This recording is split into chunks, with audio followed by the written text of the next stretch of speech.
16 सोमवार व्रत कथा। अगर आप मनचाहे जीवन साथी की प्राप्ति या अपने वैवाहिक जीवन में सुख शांति की कामना करती हैं तो 16 सोमवार का व्रत आपके लिए विशेष फलदायी हो सकता है। यह व्रत भगवान शिव और माता पार्वती को प्रसन्न करने के लिए किया जाता है। वहीं कुंवारी कन्याएं अच्छे वर की प्राप्ति के लिए यह व्रत करती हैं, जबकि विवाहित महिलाएं अपने पति की लंबी उम्र, दाम्पत्य सुख और परिवार की समृद्धि के लिए इसे करती हैं। लेकिन क्या आप जानते हैं कि 16 सोमवार व्रत का संकल्प लेने का अंतिम महीना कौन सा होता है? ज्योतिष शास्त्र के अनुसार 16 सोमवार व्रत का संकल्प लेने का सबसे उत्तम समय श्रावण मास माना जाता है। व्रत के दौरान इस कथा को पढ़ना या सुनना आवश्यक होता है। इस कथा के बिना व्रत अधूरा माना जाता है। आइए इस पावन कथा का श्रवण करते हैं। एक समय श्री महादेव जी पार्वती के साथ भ्रमण करते हुए मृत्यु लोक में अमरावती नगरी में आए। वहां के राजा ने शिव मंदिर बनवाया था, जो कि अत्यंत भव्य एवं रमणीक तथा मन को शांति पहुंचाने वाला था। भ्रमण करते हुए शिव पार्वती भी वहां ठहर गए। पार्वती जी ने कहा, हे नाथ, आओ आज इसी स्थान पर चौरस पासे खेलें। खेल आरंभ हुआ। शिव जी कहने लगे, मैं जीतूंगा। इस प्रकार उनकी आपस में वार्तालाप होने लगी। उस समय पुजारी जी पूजा करने आए। पार्वती जी ने पूछा, पुजारी जी बताइए, जीत किसकी होगी? पुजारी बोला, इस खेल में महादेव जी के समान कोई दूसरा पारंगत नहीं हो सकता, इसलिए महादेव जी ही यह बाजी जीतेंगे। परंतु हुआ उल्टा, जीत पार्वती की हुई। अतः पार्वती जी ने पुजारी को कोढ़ी होने का श्राप दिया कि तूने मिथ्या भाषण किया है। अब तो पुजारी कोढ़ी हो गया। शिव पार्वती जी दोनों वापस चले गए। कुछ समय पश्चात अप्सराएं पूजा करने आईं। अप्सराओं ने पुजारी के उनके कोढ़ी होने का कारण पूछा। पुजारी ने सब बातें बता दी। अप्सराएं कहने लगी, पुजारी जी, आप 16 सोमवार का व्रत करें तो शिव जी प्रसन्न होकर आपका संकट दूर करेंगे। पुजारी जी ने अप्सराओं से व्रत की विधि पूछी। अप्सराओं ने व्रत करने और व्रत के उद्यापन करने की संपूर्ण विधि बता दी। पुजारी ने विधि पूर्वक श्रद्धा भाव से व्रत प्रारंभ किया और अंत में व्रत का उद्यापन भी किया। व्रत के प्रभाव से पुजारी जी रोग मुक्त हो गए। कुछ दिनों बाद शंकर पार्वती जी पुनः उस मंदिर में आए तो पुजारी जी को रोग मुक्त देखकर पार्वती जी ने पूछा कि मेरे दिए हुए श्राप से मुक्ति पाने का तुमने कौन सा उपाय किया? पुजारी जी ने कहा, हे माता, अप्सराओं द्वारा बताए गए 16 सोमवार के व्रत करने से मेरा यह कष्ट दूर हुआ है। पार्वती जी ने भी 16 सोमवार का व्रत किया, जिससे उनसे रूठे हुए कार्तिकेय जी भी अपनी माता से प्रसन्न होकर आज्ञाकारी हुए। कार्तिकेय जी ने पूछा, हे माता, क्या कारण है कि मेरा मन सदा आपके चरणों में लगा रहता है?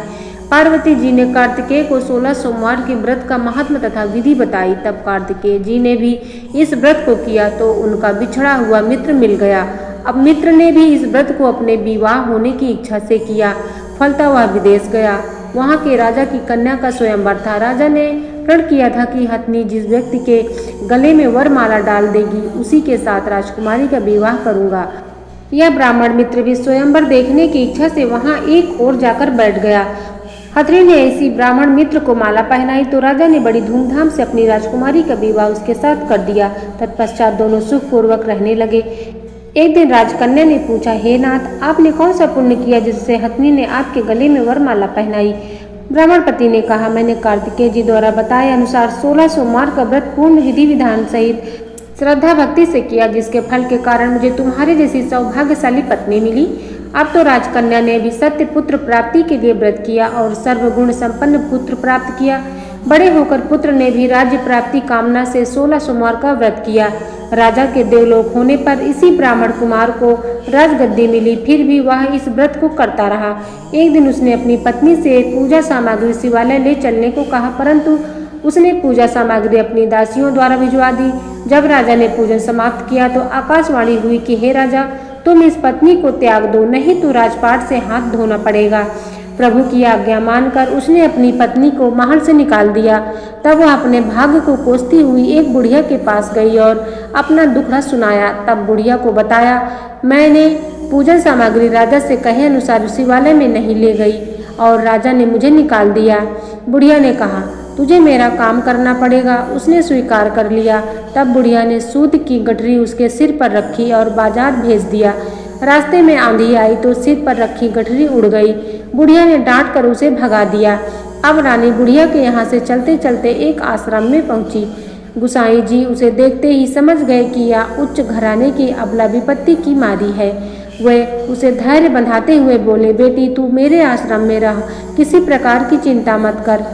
रानी आश्रम में रहने लगी, परंतु जिस वस्तु को वह हाथ लगाती वह वस्तु खराब हो जाती।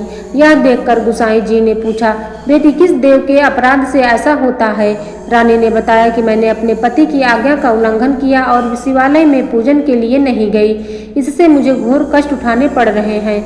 गुसाई जी ने शिव जी से उसके कुशल क्षेम के लिए प्रार्थना की और कहा, बेटी तुम 16 सोमवार का व्रत विधि विधान के अनुसार करो।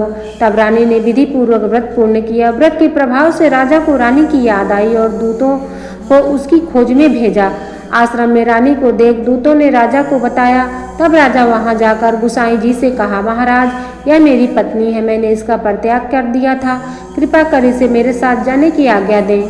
शिव जी की कृपा से प्रतिवर्ष 16 सोमवार का व्रत करते हुए वे आनंद से रहने लगे और अंत में शिवलोक को प्राप्त किया। कथा सुनने के पश्चात शिव जी की आरती जरूर करें। धन्यवाद।